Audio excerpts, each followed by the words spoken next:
Naloka ang TV host actress na si Alex Gonzaga sa kanyang naging karanasan ng bumisita sa Ormoc, Leyte, kasama ang asawang si Mikey Murada kamakailan.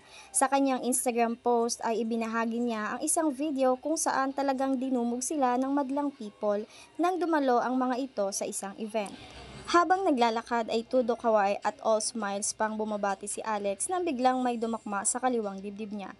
Isa sa mga fans niya ang dumakma sa kanyang dibdib na ang inaakala nito ay ang kanyang asawa na si Mikey. Saad nga ni Alex, kala ni ate asawa ko na dibdiban niya at tumili pa ito. Hindi niya alam na dibdib pala nito ni Alex.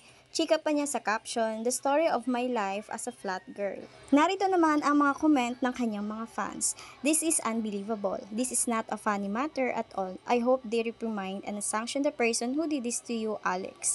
This is never going to be okay. Not acceptable at all." Saad naman ng isa, "This is sad but not nakakabastos, but Miss Alex handled it well. Kasi kung sa iba, big deal na yan. So sad, pwede naman kasi humanga ng maayos eh." Hirit naman ng isa.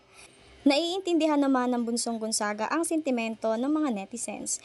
Ngunit sinabi nito na wala naman daw dapat ipag-alala ang mga taong concerned sa kanya dahil hindi naman daw sinasadya ng babae ang pagdakma ng kanyang dibdib.